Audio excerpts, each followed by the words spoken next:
Buenas, en esta oportunidad vamos a presentar nuestra mentoría que es aprendizaje automático sobre información georreferenciada. El problema central es la predicción de frecuencias de cortes eléctricos en usuarios de baja tensión para una región particular del Brasil. Se nos presentaron tres desafíos. En primer lugar, intentar predecir la calidad prestada del servicio a los consumidores basándonos en datos de la infraestructura eléctrica con información georreferenciada y las características de los consumidores. Una pequeña digresión aquí.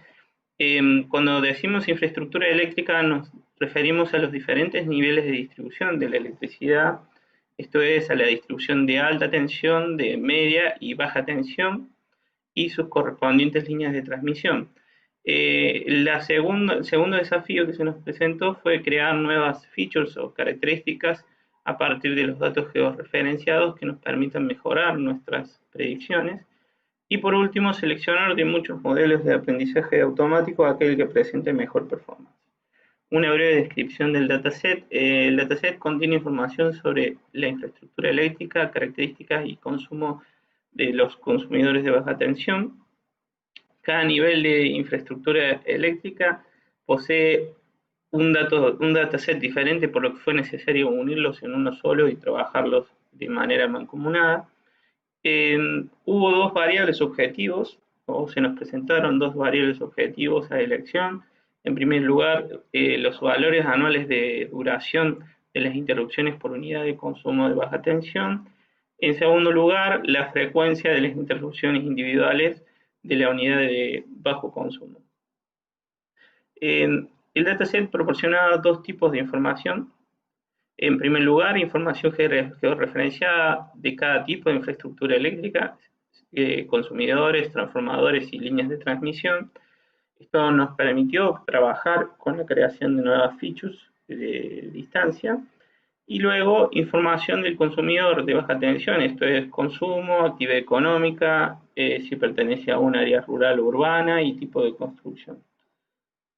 Eh, Dado que el dataset presentaba características con datos georreferenciados, fue necesario usar GeoPandas, que es un paquete de datos que usa como plataforma Pandas y se provee de otros paquetes de datos para poder trabajar con Geodata Frames.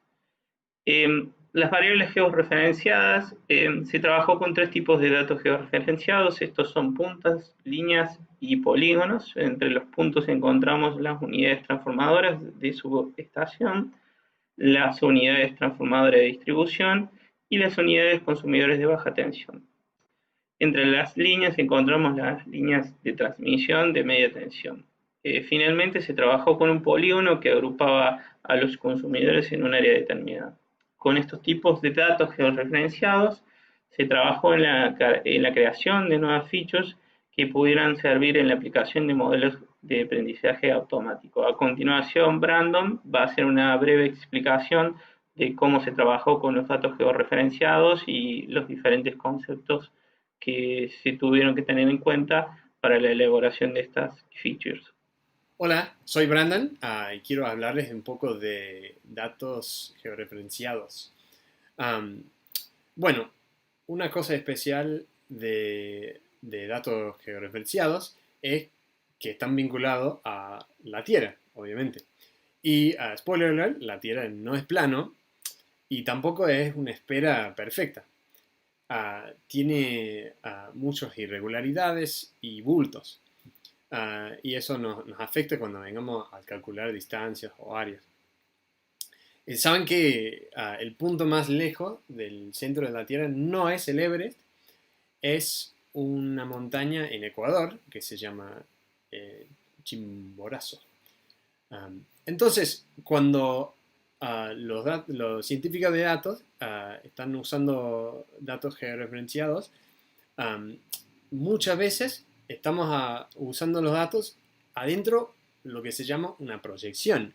Y cuando digo proyección, estoy hablando del proceso de tomar datos en 3D, como los datos de la Tierra, y proyectarlas a un plano de 2D, como se ve en estos ejemplos. Y siempre, como se ve, siempre va a haber una distorsión. Pero esto no es todo malo. Ah, realmente hay un término cuando hablamos de datos adentro de una proyección que empezamos a decir que los datos son datos geométricos en vez de datos geográficos, que serían los datos en 3D, los datos originales. Y esto nos afecta cuando venimos para calcular distancias, porque calculamos distancias en datos geométricos, en un plano euclidiano, y usamos, por ejemplo, metros o millas. En vez de datos geográficos, usamos ángulos o degrees, grados, para calcular distancias. Y aunque los datos geográficos quizás son más correctas, tienen mucho más, cuesta mucho más computacionalmente de hacer los cálculos de distancias.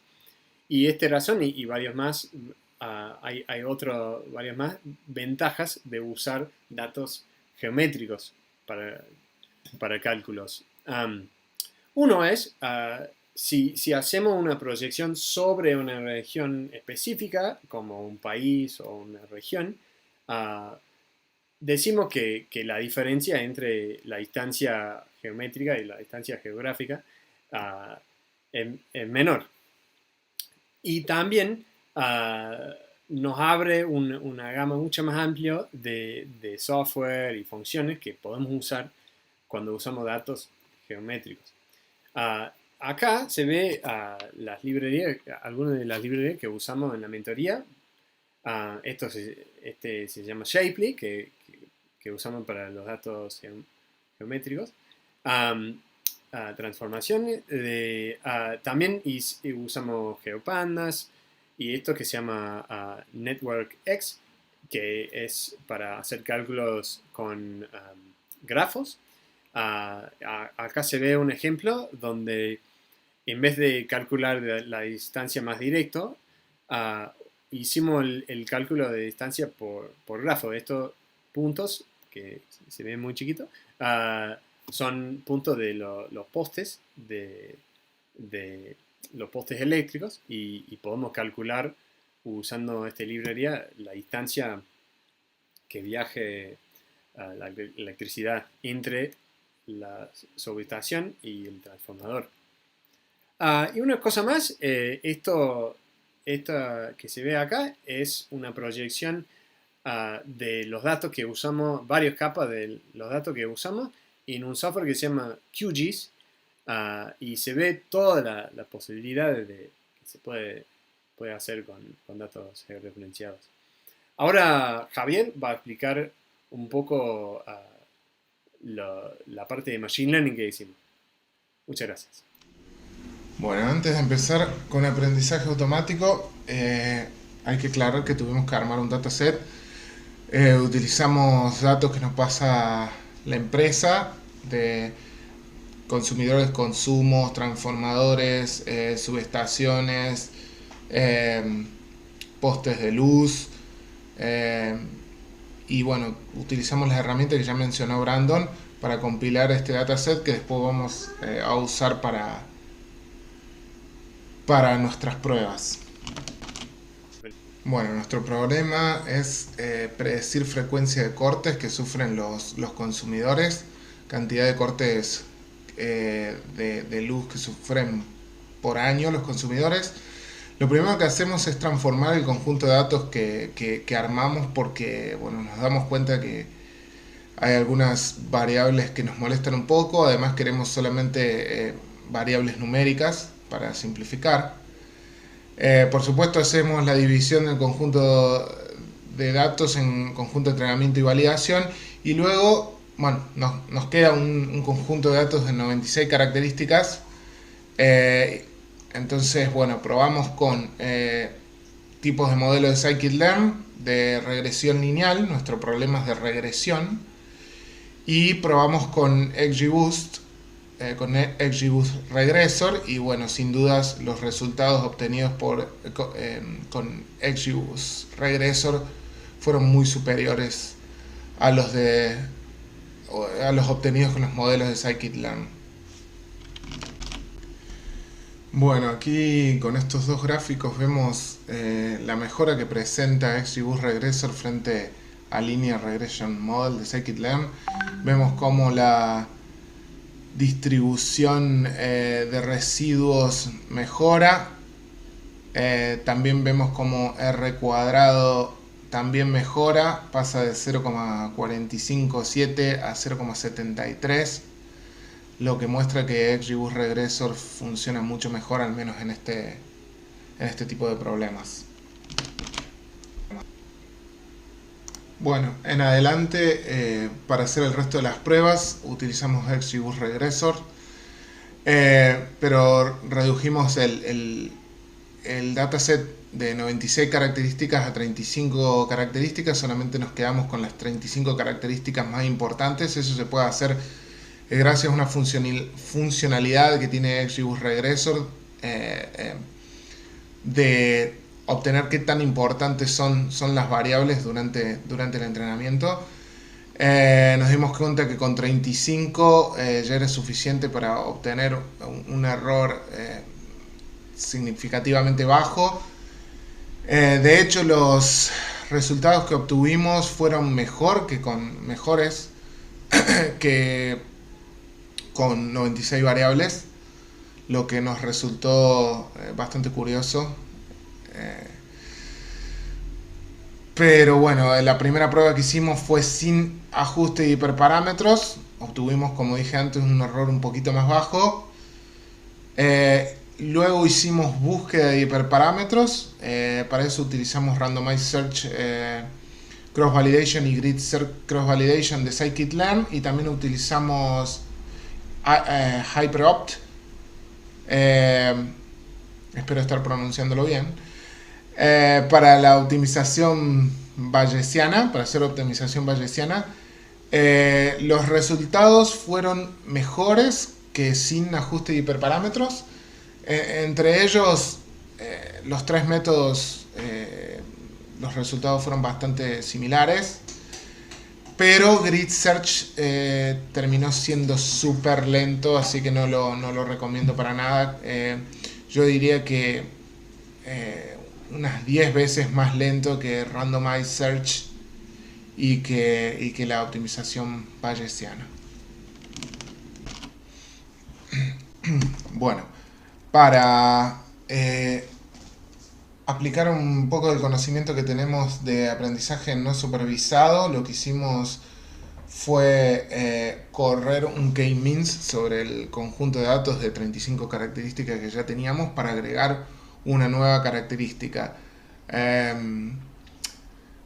Lo que hacemos es distribuir a los consumidores en diferentes clusters y para eso usamos K-means. Se obtiene una nueva característica, la cual le agregamos a los conjuntos de entrenamiento y de validación y volvemos a entrenar XGBoost Regressor, el mismo regresor que habíamos obtenido con la optimización bayesiana. Lo volvemos a entrenar con esta nueva columna categórica de 3 categorías, ¿no? Utilizamos K igual a 3. Bueno, una vez entrenado el XGBoost Regressor de nuevo, vemos con estas 36 características ahora que tenemos, vemos que los resultados son un poquito mejores. Bueno, y aquí vemos una tabla comparativa con todos los experimentos que fuimos haciendo con XGBoost Regressor exclusivamente. Vemos como R cuadrado va subiendo. Empieza con 0.73, luego 0.74, 0.74,5, etc. Vemos que R cuadrado va subiendo. También vemos que el error absoluto medio y el error cuadrado medio ambos bajan, lo que son buenos signos de que estamos haciendo las cosas bien. Y bueno, ¿cuáles son nuestras conclusiones? Bueno, sin duda XGBoost es una herramienta interesante para este tipo de problemas. En particular, XGBoost Regresor superior a los modelos de regresión, tipo de modelo de regresión lineal de scikit-learn. La selección de variables fue de gran ayuda también, no solo porque mejoró las métricas, sino también porque simplificó el conjunto de datos. Y la búsqueda de hiperparámetros fue sin duda también importante porque mejoró un poco las métricas, pero grid search, cross validation, demasiado lento y por ende no recomendable. Y bueno, eso es todo.